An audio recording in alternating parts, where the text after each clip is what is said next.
I want to welcome to the stage Brian Foard from Sanofi, who's going to say a couple of words.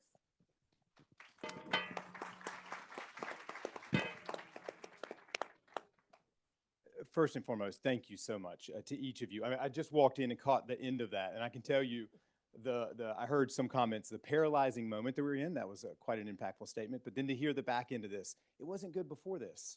So what are we all going to do about it? And I can tell you, I'm on calls like many of you. I'm in meetings and I'm on calls every single day, and we're looking for the opportunity in the chaos. And I can tell you, it is inspiring to come down and know that we've got this many faces. I didn't know there'd be this many faces in this room.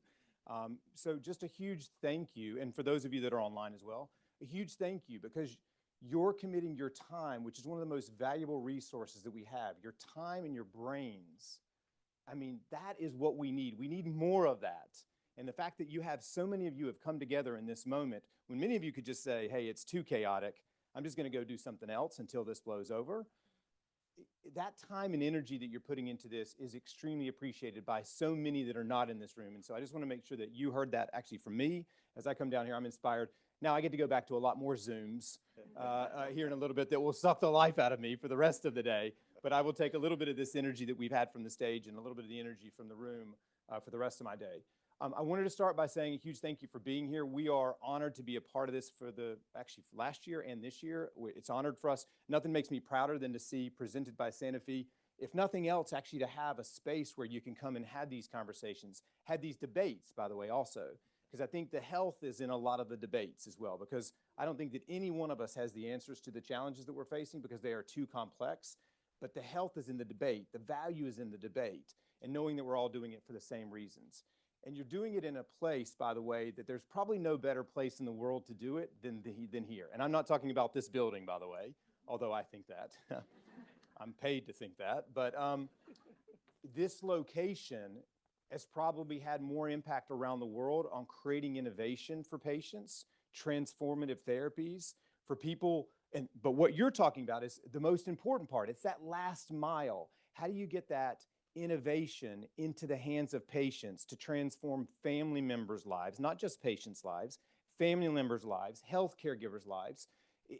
Has a huge impact. The lack of access to the innovation that we may produce, or many companies around this area, over 280 some biotechs in this space that every day are trying to turn science into hopefully a life-changing therapy that in many cases might not ever reach the patient that it needs to reach. That last mile is the hardest part. We actually say today, the easier part today is actually the innovation side of things. And my R&D colleagues in the building next door would actually agree, because nothing is more frustrating to them than whenever they do something truly transformational for patients and to know that it gets into a fraction of the patient's hands that it actually should. So we're in the perfect location to be having this conversation, but thank you for having this conversation. Thank you for pushing us and for everybody else. We are in the space, so we don't just do the innovation side of things. That is a big part of what we do. But a big part of what we do also is engage in the conversations like you're having here as well, because for us, it's equally frustrating that these therapies do not get into the hands of patients, because we get to see the stories every day, like many of you do, when they do. I mean, this morning, it was funny. I was reading a text this morning, and they come every single day from all over the world. But I was reading a text this morning of a patient that suffered for 8 years, and she was a professional painter, by the way. She's an artist. She suffered for 8 years, so much so that she could no longer paint anymore because of the disease was so disruptive to her life. And it took 8 years to get a proper diagnosis and a proper therapy, transformed her life in the matter of a month. She's back to painting now, opened up her own art exhibit, and one of our team members just happened to be visiting that art exhibit and read what the actual thing said beside the name of the painting was about the pain of itch. It's what a lot of people thought. It's atopic dermatitis, which is a debilitating disease state that a lot of children are born with. And this individual bought the painting, by the way, spent $1,400 to buy the painting, so she's doing well now. But the connection there with another human, he was just having a conversation with her, and her story came out in that conversation that she'd suffered for 8 years. She should not have had to suffer for 8 years. And I bet everyone in this room could tell hundreds, if not thousands, of stories just like that. So again, I just want to make sure that I expressed my sincere appreciation for the conversation that you are having.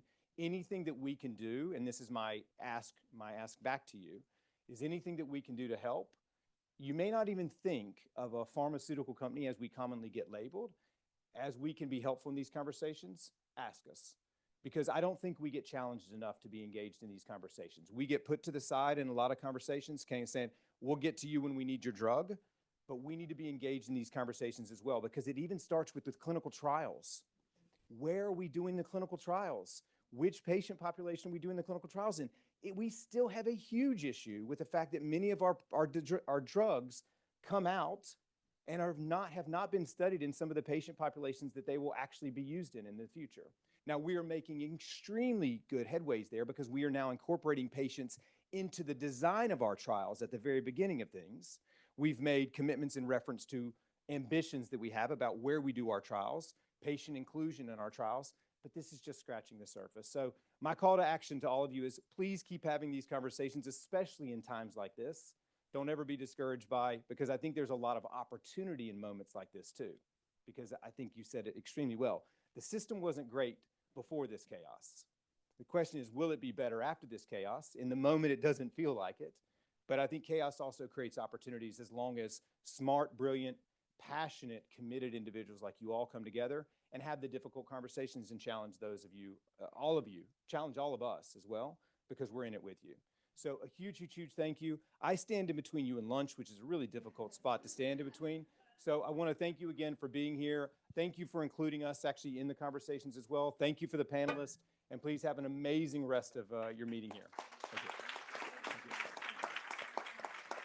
Thank you so much.